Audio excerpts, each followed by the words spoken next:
कुंडली के पंचम भाव में बुध की स्थिति बहुत विशेष मानी जाती है, क्योंकि पंचम भाव बुद्धि, संतान, रचनात्मकता, शिक्षा, प्रेम और विचार शक्ति से जुड़ा होता है और बुध स्वयं बुद्धि, तर्क, संवाद, शिक्षा, लेखन और गणना का कारक ग्रह है। इसलिए यह स्थिति सामान्यतः शुभ और ज्ञानवर्धक मानी जाती है। आइए विस्तार से समझते हैं पंचम भाव में बुध ग्रह के सामान्य प्रभाव। पहला प्रभाव तेज बुद्धि व तर्क शक्ति। जातक बहुत तीव्र बुद्धि वाला, विवेकी और तर्कवादी होता है। गणित, विज्ञान, लेखन या व्यापारिक विषयों में कुशल होता है। अच्छी शिक्षा व विश्लेषण क्षमता। पढ़ाई में रुचि रखने वाला व्यक्ति होता है। शिक्षा, संचार, लेखन, अध्यापन या रिसर्च जैसे कार्यों में श्रेष्ठता प्राप्त करता है। रचनात्मकता, कला, संगीत, नाटक या लेखन जैसी रचनात्मक प्रतिभाओं में निपुणता दिखाई देती है।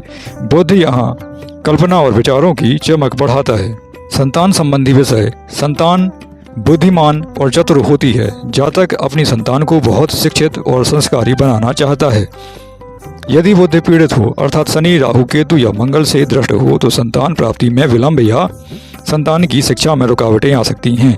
प्रेम संबंधों में सावधानी। बुध यहाँ प्रेम में बुद्धिमानी दिखाता है। जातक दिल से कम दिमाग से ज्यादा सोचता है। कभी कभी यह स्थिति प्रेम संबंधों में गणनात्मक या छलपूर्ण रवैया भी ला सकती है।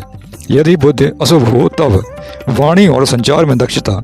जातक वक्ता, लेखक, शिक्षा या मीडिया, संचार या पत्रकारिता आदि क्षेत्रों में सफलता पाने वाला रहता है। यदि बुध शुभ हो, अर्थात बलवान या उच्च का हो, तब जातक की वाणी से लोगों को प्रभावित करने वाला होगा। लेखक, अध्यापन, IT, कॉमर्स या बिजनेस के उत्कृष्ट क्षेत्रों में सफलता मिलेगी। संतान बुद्धिमान और सफलता प्राप्त करने वाली होती है। शिक्षा और तर्क शक्ति जीवन भर साथ देती है। यदि बुध अशुभ हो, अर्थात नीच का या दोषग्रस्त हो, तब भ्रम, अस्थिर विचार, अधिक सोचने की प्रवृत्ति बढ़ती है।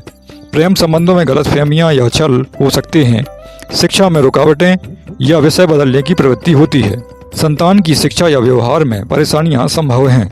अगर उपाय की बात की जाए तो बुधवार को हरे वस्त्र धारण करें, हरी मूंग का दान करें, श्री गणेश जी की उपासना करें। श्री गणेश के या बुध के मंत्रों का यथासंभव संकल्प के माध्यम से जप करें तो उचित रहेगा। बुध ग्रह को मजबूत करने हेतु पन्ना रत्न धारण कर सकते हैं, लेकिन योग्य ज्योतिष के जानकार से परामर्श लेने के बाद। गाय को हरा चारा खिलाना बुध को शांत करता है। संयमित वाणी और स्पष्ट विचार रखें, बुध की कृपा बनी रहेगी।